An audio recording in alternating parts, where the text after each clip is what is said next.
What's up, guys? We're back. We got a new Civ Div video. It says how not to get killed by drones.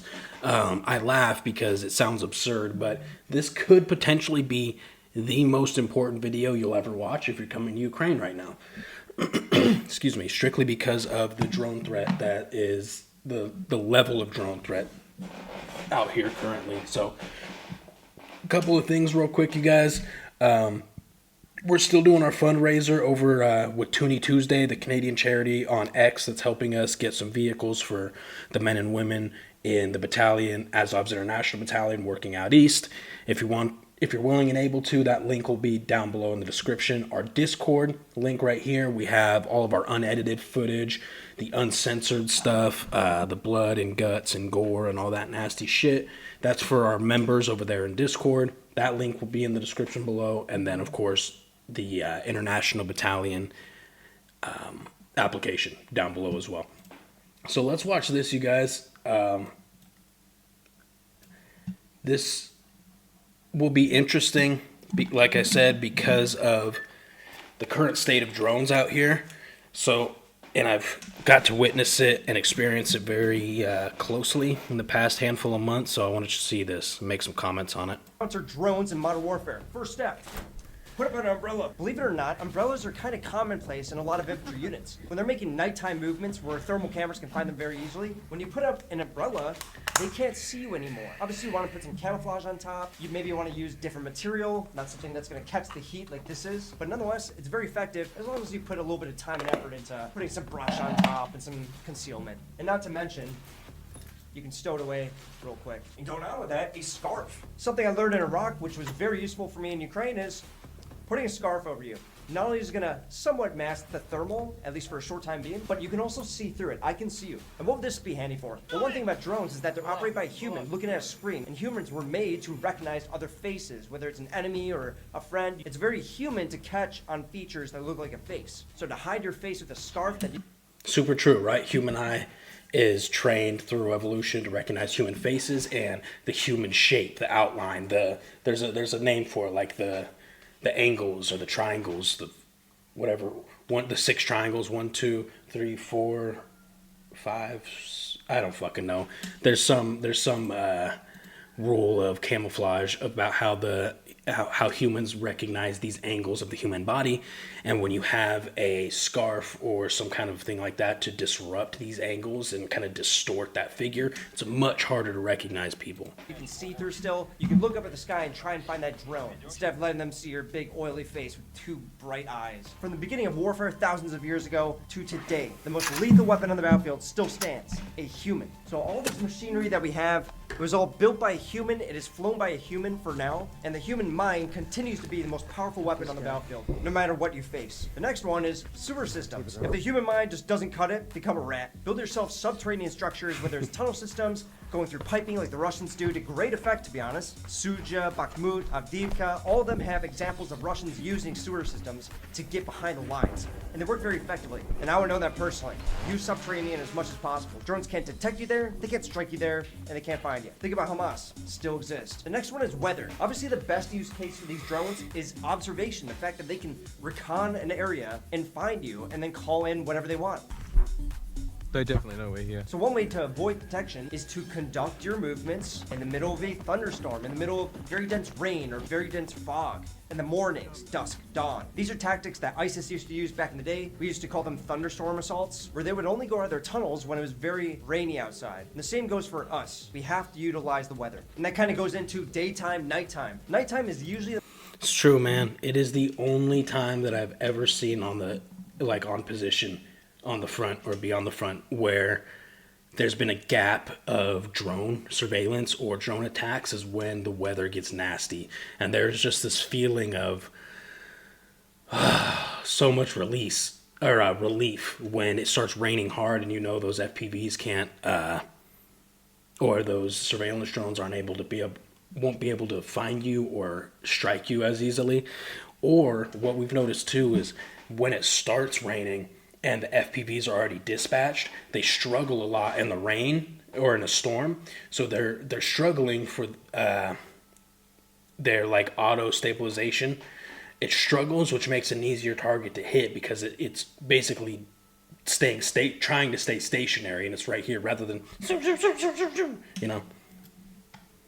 The most lethal time to be walking around because of the thermal signature that you radiate. It's very, very effective, and it's very hard to mitigate, although I'm going to give you guys a couple examples of how. But one thing to keep in mind is that if you're moving during daytime, a typical surveillance drone like a Mavic 3 cannot use its thermal imagery when it's daytime. It will shut off that camera so the sun doesn't damage that lens. Now there's some workarounds for that, but we do not use thermal during daytime. We're not even allowed to. We can't. Our machinery doesn't allow us to most of the time. I'm a big believer in daytime movements as opposed to night because of the thermal, but also nighttime, it complicates everything. 0s, 5s, 25s, trying to find mines, as well as the speed of the movement and the dependency on technology, like your NVGs that have batteries that can run out, or an accidental flashlight discharge, which will get everybody killed. The next thing you can do as an infantryman is anti-drone netting, which is very common all across the front line ever since the beginning of the war. You put netting in front of your bunker, that way the FPV gets caught in it, and it can't go inside the bunker directly and kill everybody inside. So put camouflage netting everywhere you can, not only to conceal yourself when you need to look outside real quick, or to conduct sills, or to prevent an incoming FPV that knows your location already. And the next one that's being used in Ukraine all That cami netting that stops drones from flying directly into your hole has saved my life a couple times at least. So important. the place is a signal analyzer where you have a device that recognizes when there is a frequency that's being emitted into the air. So one thing to know about an FPV is that it's got an omnidirectional antenna, which makes it so that the operator 20 kilometers away can still view the video feed from that drone, but yourself, you can also detect it. So tiny SAs will be able to detect that signal just as clearly as the operator 20 kilometers away. It's gonna give you an alert, let you know that there's something flying around on this frequency, and then you can call it into the bigger jammer networks and say, we have this frequency next to us. Is it friendly? No, jam it out of the sky. You understand?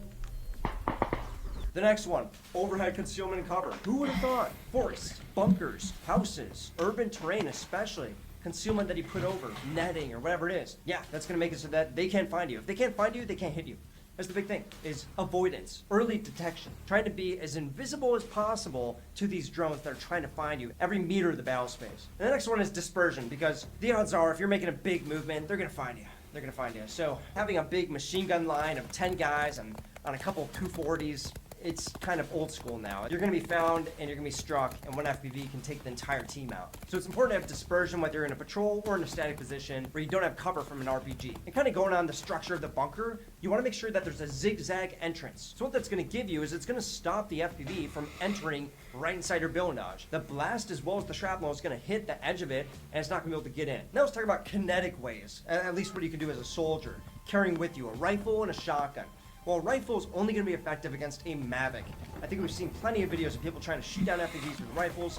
I think it's about 1% of the time that it's actually effective. I know that firsthand from my team. So rifles are only for slow-moving, loitering Mavic drones. Mavic drones that are even 300 meters out. I've been able to hit one. I'm sure that anybody who has basic training would be able to do it. Iron sights, that's what I did it with. It's fairly easy as long as you have the training and the fundamentals of that rifle that you're using and you have some training time with it. Now for shotguns, it's a must-have for any environment where there's going to be FPVs. FPVs, it's very difficult to shoot down with a rifle. Very, very difficult. Just take my word for it. If you don't, look at the countless videos. They need shotguns, so you should have one at least in a team. Have as many as possible. Yeah, it's more weight, but if I was an infantryman in Ukraine, I would feel very weird about not having a shotgun that was readily available for myself, personally. At least for a movement, like a big patrol, yeah, I want a shotgun with me. The next one is camo up. When you're about to conduct a patrol, take the 10 minutes to stuff your gear and your... We run shotguns as well. They are extremely effective, but you have to make sure you have a quality shotgun and quality ammunition, which can sometimes be difficult to find here in country. There's a lot of cheap Turkish shotguns, and which sometimes work okay, but a lot of cheap knockoff type shotguns, Chinese-made crap, and they'll jam up on you. I mean, they're not reliable. And then same with the shotgun shells. Some projectiles work much better than others. Your uniform with as much brush around you. It takes 10 minutes, but it does such a good job at masking yourself from daytime cameras as well as thermal a little bit. And talking about patrols, all guns up. When an FPV is loitering around you, spinning around you, everybody should have their guns up. That is the most inherent threat to your life and your squad's life.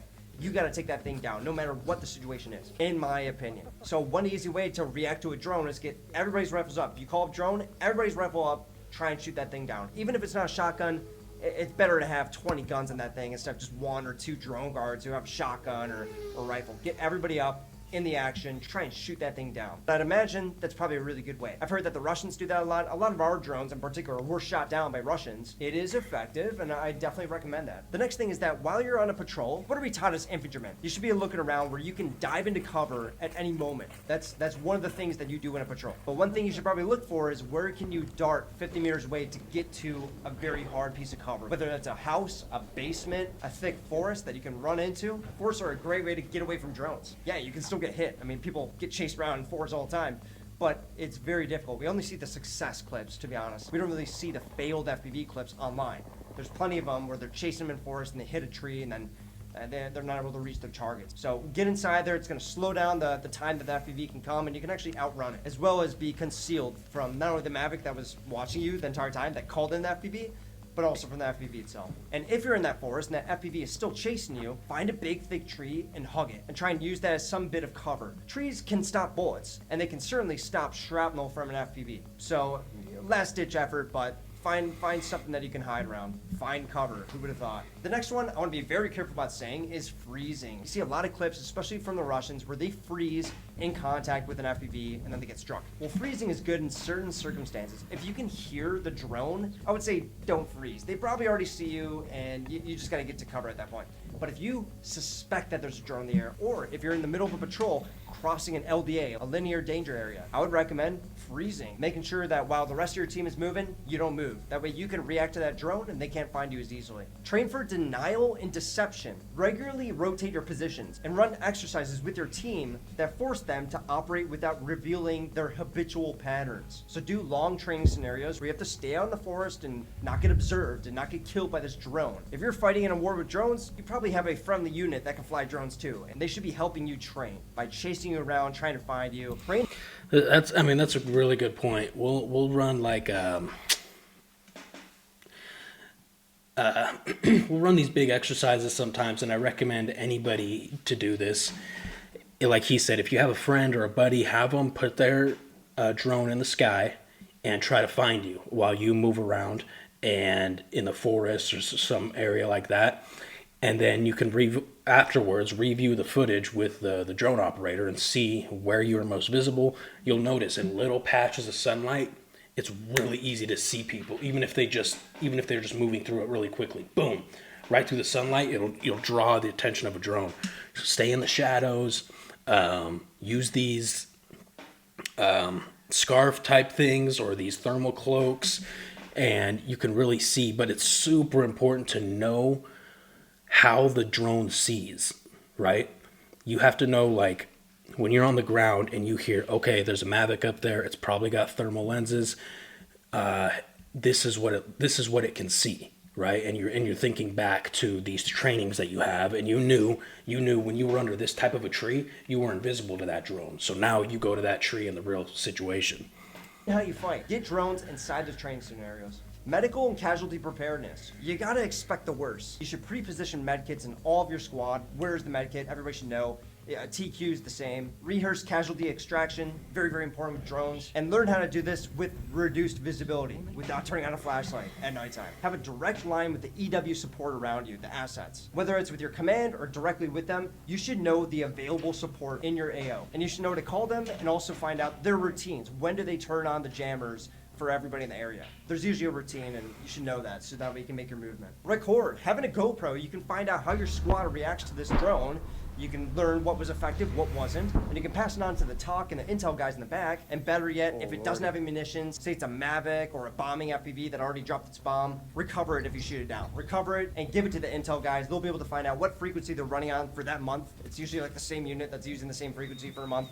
And that's going to go a long way, not only for yourself, but for everybody around you. That way the EW knows what to target, what frequency. Use decoys and dummy activity. Everybody in Ukraine knows that if you use a Harris radio, which has a very distinct Radio frequency. Yeah, it's encrypted. You can't tell what's being told on it, but it also creates a very unique signature. So you can use that as a decoy. You can set that up in a position far away from you, and then you make your movement while they're looking at this decoy, wondering, ooh, what's going on here? And they're gonna maybe even launch something big at it instead of you. Does that make sense? Decoys, think about it. It's the human mind, We're creative. Mask logistic movements. Resupply at night or undercover, dusk dawn. And also make sure that the timings of the convoys aren't predictable. And that goes for patrolling as well, infantry movements. You don't want to be predictable. As a Maverick pilot, we would look at an MSR knowing that the Russians did not learn. They always came at this time and they're going to be going down this place. Stagger it. When they went out into the field a week later, we didn't catch them until midway through. And they still got away because that EW backpack on them. So make it different for the operators. Make it different than what they're used to. Because they're going to react to the routine, not react to what they think you might do. Does it make sense? And going on with that, plan alternate routes and fallback positions. Never move along a single predictable track. You should have prepped, safe locations with water, food, enough room to keep a team inside it. You should have these prepped or know where they are. Ask your leadership, ask the units around you before you go there. That way you know you can go there if the worst happens. Have a drone guard. You should always have Hold on, that's a big point he just mentioned there, is having these fallback positions and locations that you and your team know, hey, if shit hits the fan, we can rendezvous at this location. There's water, there's food. If one person gets, separated, they know, okay, I can go back to point. I use this call sign a lot, but I can go back to, Point Tabasco, right? I can go back to whatever it is, and there's water, there's food, and potentially the rest of your team is there waiting for you. If you don't have comms are broken or whatever it is. Also, really solid for CAS evacs. So if CivDiv talks about it, I talk about it.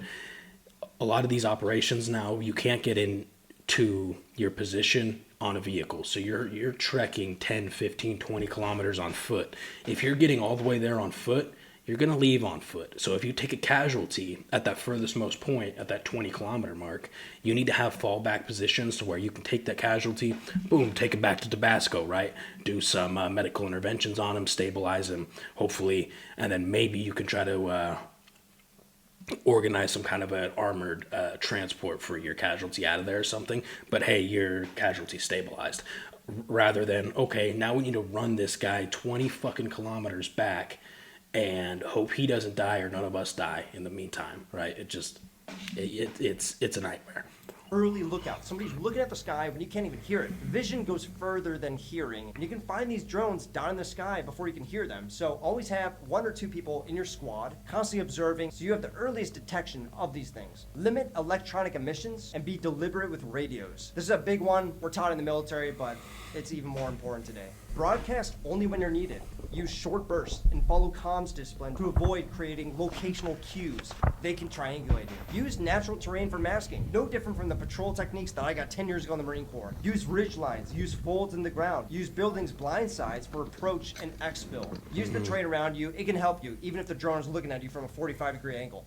Laying in the prone can help a lot. Make sure to have camouflage on your position. If you're in a static position, you should be camouflaging everything. You shouldn't be throwing trash everywhere. Super true. I mean, everything he's saying is spot on, right? I mean, this guy has a lot of experience in different combat zones, and it's universal. Like he said, the same thing he was taught in the Marine Corps is the same type of tactics, maybe with a couple of little tweaks here and there here in Ukraine, but especially for infantrymen. And I know CivDiv was in the infantry, in multiple of his combat zones. Now he does drone stuff.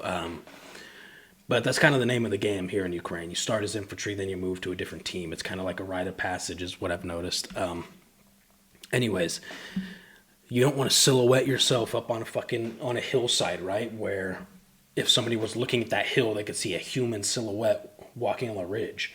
Okay, you don't want to be walking in the middle of the street. I know some of these things sound silly, right? But how many videos have we seen on the Discord in the Uncensored part where a Russian's just walking down the middle of the street and he gets FPV'd in his ass and explodes into 30 million pieces, right? If he was walking right on that tree line, right on the edge of it, he potentially could have jumped in, dove in. Dude, so many times on a patrol, I've done that and just literally dove straight into a bush. Whoop. Like, don't even know what's right there, just whoop. You shouldn't have the generator uncovered. You shouldn't be leaving stuff outside. You should have everything packed away, everything camouflaged as much as possible, because that's what a drone looks for. They're looking for signs of life. Keep light discipline. I've said it a million times before. Just don't turn on the flashlight. And that is just about everything I want to say. There's a million ways to go encounter these things, and not one of them is going to save your life. It's the whole bunch. Complacency kills, and that's how drone operators like myself back in the day would find people. That's how we would kill people, was complacency, not following these rules that they already knew. So be attentive, keep everybody in your team in check, and just follow the rules. Follow the rules, you know what to do, and drones will pounce if you give just 2 seconds of complacency to them. Do you understand? I hope you do. So, yeah, that's pretty much it. Hope you guys learned. Check SibDiv's channel out, you guys. He knows what he's talking about. Complacency kills is a phrase I use often here in Ukraine because I have seen it kill many people, and I've been a victim to it myself multiple times. For example, when you're running from artillery or running from drones, dude, we're still human, and we gas out. We run out of stamina. We run out of steam, and you become complacent, dude. You're like, literally, I remember a couple of times in particular where I'm so gassed out and tired. I'm like, dude, if this round hits me, like, it is what it is, right? Like, you're so burnt, the fear is even gone. You're just like, fucking A, whatever, dude. And you're like fucking just hobbling along. So that's one example of complacency, right? Because in some sense, you became complacent in training, right? Which was probably my downfall. I'm not a big fan of cardio. And cardio is the number one thing you need to have down here in Ukraine as far as physical fitness goes. So on my first deployment with the Legion, I was out of shape cardio-wise. I could lift people up and move people and lift gear and shit, but when it came to just hauling ass from a drone or an artillery barrage, I would gas out after 100 meters. So especially in full kit, that's what people don't take into consideration a lot of times. Some people can be like, yeah, I could run a 20-mile, fucking marathon. That's great. Now put on full kit and run 100 meters and then see how you feel. It's a whole different style of walking, moving, running. If you run in full kit the same way you run in a marathon, you will blow your knees out. You'll blow your ankles out. So it's a whole different animal. Make sure you're training that. And then also complacency kills was where I was going with this. At first, at the beginning of an operation, you're always on it, right? You're always looking, you're always listening, you're always making sure you're undercover. But after a few hours go on, you start to slip on some of your checks, right?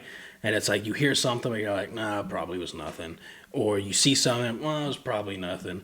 And that's a few hours in. Now, let alone you're on day 9 or day 10 of an operation where you've been stuck in a bunker and you go out to pee. Right? And now at this point, you're not even checking. You just open the door, you go out to fucking walk over to a bush to go pee, and you're not even checking for drones anymore. But on day 1, you were like opening the door, looking. That kind of complacency, dude, and it sucks because, like I said, I've been a victim to it. That kind of complacency kills. It never fails. The one time you forget to check out that door and you go to pee or you go to use the outhouse, the bathroom, that's when the FPV is going to come hit you. It never fails. Check SibDiv out. Do me a favor. Subscribe to his channel and my channel. Like, share, do all that shit. Discord link down below. Fundraiser link down below. And application link down below. Love you guys. We'll see you in the next video.